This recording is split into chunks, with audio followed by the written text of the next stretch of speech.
कुंडलिनी योग मूल रूप से सबसे जोखिम भरा योग है। मैं जोखिम भरा इसलिए कह रहा हूं क्योंकि ये सबसे शक्तिशाली भी है। सबसे शक्तिशाली हमेशा सबसे खतरनाक भी होता है। कुंडलिनी योग आपको कुछ दिनों के भीतर बदल सकता है। अचानक अभ्यास के 2 दिनों बाद ही आप अपने ही घर में एक अजनबी की तरह महसूस करेंगे, क्योंकि यह आपके बारे में सब कुछ बदल देगा।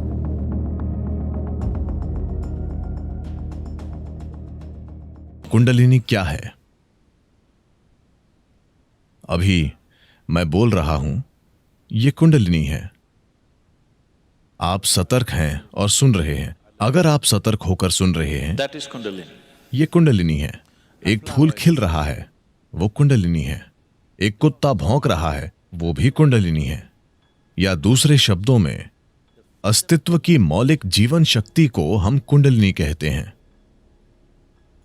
अब सिस्टम के भीतर, मानव प्रणाली के भीतर, अगर आप इसे एक तरह के जीवन पैकेज के रूप में देखें, तो यह जीवन का एक टुकड़ा है।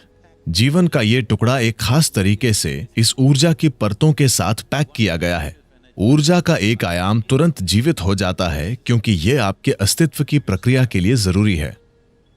ऊर्जा के अन्य आयाम तब तक जीवित नहीं होंगे जब तक आप उनके बारे में कुछ नहीं करते, जब तक आप उनके बारे में जागरूक नहीं हैं और उन्हें एक खास तरीके से सक्रिय नहीं करते, तब तक वे अस्तित्व में नहीं आते। वे शांत रहते हैं। निष्क्रिय ऊर्जा उस ऊर्जा से बहुत बड़ी है जो अभी उपयोग में है। अपना जीवन चलाने के लिए, एक भौतिक जीवन को पूरी तरह से जीने के लिए, एक पूर्ण भौतिक और बौद्धिक जीवन जीने के लिए, आपको चक्रों में से बस 21 चक्रों को सक्रिय करना जरूरी है। इन 114 में से अगर 21 सक्रिय हैं, तो आप पूरा जीवन जिएंगे। आप किसी भी कमी को महसूस नहीं करेंगे। आप एक पूरा भौतिक जीवन जिएंगे। आपके जीवन में कोई समस्या नहीं होगी। आप सोचेंगे कि आप एक बड़ी सफलता हैं, लेकिन आप केवल 21 हैं, जो कि 20% से कम। 20% से कम में भी आप बिना किसी कमी के पूर्ण जीवन महसूस करेंगे। जीवन का बाकी प्रतिशत, वो किस बारे में है? अगर आपका इरादा सिर्फ अच्छे से जीने का है, तो इसकी जरूरत ही नहीं है। अगर आप ऊर्जा के इस आयाम को सक्रिय करते हैं, तो जीवन के अन्य आयाम खुल जाएंगे। एक बात यह है कि क्या आप उन आयामों के लिए तैयार हैं? सवाल यह नहीं है कि यह अच्छा है या बुरा। सवाल यह है कि क्या आप उसके लिए तैयार हैं? क्योंकि भले ही सबसे अच्छी चीजें आपके जीवन में आएं, पर आप उनके लिए तैयार न हो, तो यह आपके लिए अच्छा नहीं होगा। तो क्या आप तैयार हैं? यह पहला सवाल है। अगर आप तैयार हैं, तो हम इसके लिए क्या कर सकते हैं? हम इसे कैसे सक्रिय कर सकते हैं? ऐसा करने के कई तरीके हैं, कई तरीके। लेकिन कुंडलिनी योग, मैं किसी पर टिप्पणी नहीं कर रहा हूं। कुंडलिनी योग मूल रूप से सबसे जोखिम भरा योग है। मैं जोखिम भरा इसलिए कह रहा हूं क्योंकि यह सबसे शक्तिशाली भी है। सबसे शक्तिशाली हमेशा सबसे खतरनाक भी होता है, अगर गलत तरीके से किया जाए तो। अभी दुनिया में कई प्रकार की ऊर्जाएं हैं। बिजली को भी कई अलग अलग तरीकों से पैदा किया जा रहा है। एक तरीका है कि हम इसे परमाणु रिएक्टरों के माध्यम से करते हैं। यह ऊर्जा उत्पादन का सबसे कारगर तरीका है जिसे हम अभी जानते हैं, लेकिन यह सबसे खतरनाक तरीका भी है ना? जब चीजें गलत हो जाती हैं, तो वे गंभीरता से गलत हो जाती हैं। जब चीजें सही होती हैं, तो ये दुनिया में ऊर्जा का उत्पादन करने का वाकई सबसे आसान और अच्छा तरीका है, परमाणु ऊर्जा। लेकिन जब ये खराब हो जाता है, तो ये वास्तव में इस तरह खराब हो जाता है कि आप इसे ठीक नहीं कर सकते। कुंडलिनी योग भी ऐसा ही है। ये सबसे शक्तिशाली है, पर यह सबसे खतरनाक है।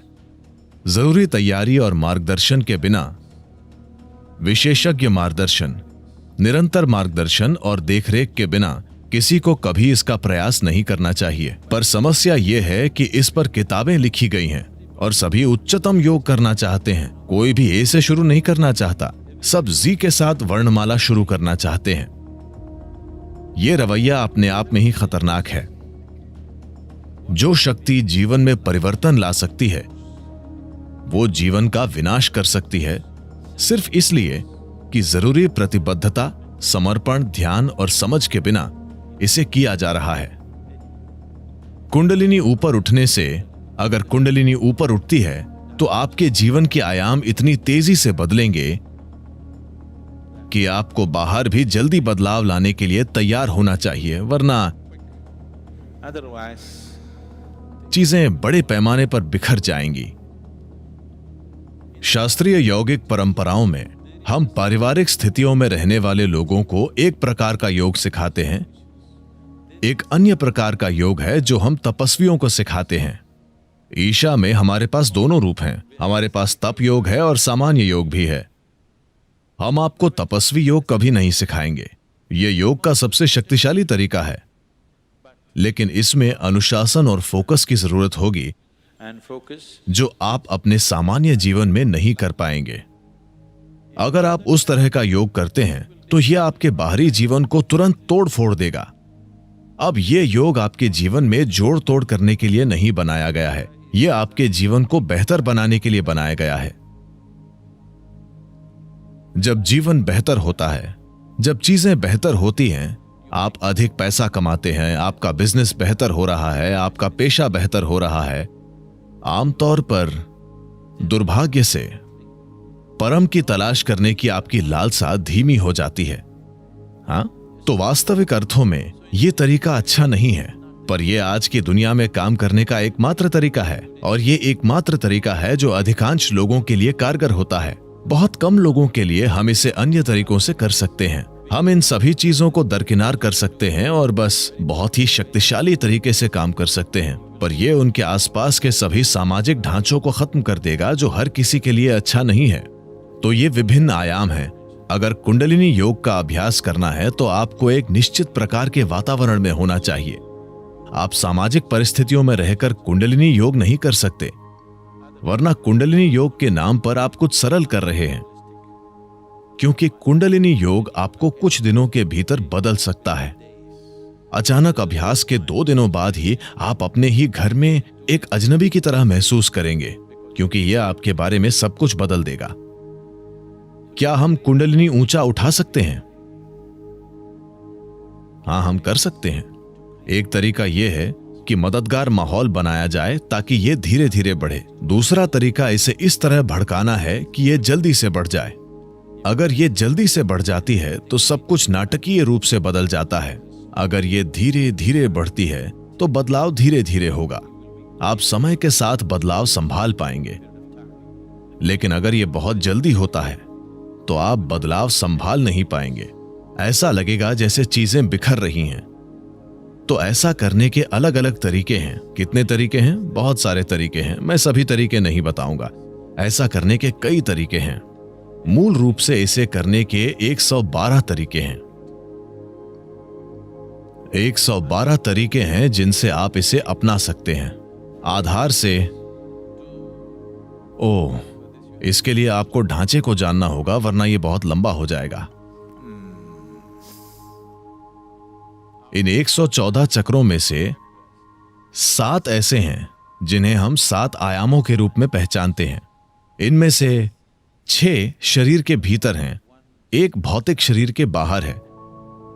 इसलिए अगर आप इन 112 तरीकों को अपनाते हैं तो आप 6 चक्रों को संभाल लेंगे, 7वें को आप संभाल नहीं सकते।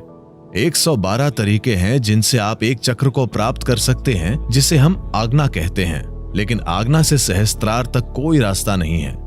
इसका कोई तरीका नहीं है। आपको बस एक खाई में कूदना है। अगर आपको खाई में कूदना है तो आपको पागल होना चाहिए या आपको किसी पर जबरदस्त भरोसा होना चाहिए। कोई व्यक्ति कूदो कहता है और आप कूद रहे हैं क्योंकि आपको किसी पर इतना गहरा भरोसा है। लेकिन जब वो जंप कहता है तो ये आपके लिए अच्छा ही होगा। आप बस एक बिना तल के गड्ढे में कूद जाते हैं। तो मूलाधार से आज्ञा तक की यात्रा, वहां पहुंचने के 112 रास्ते हैं, पर वहां से वहां तक कोई रास्ता नहीं है। ये सिर्फ एक छलांग है। वो विश्वास में, भक्ति में या पागलपन में हो सकता है। चुनना आपको है।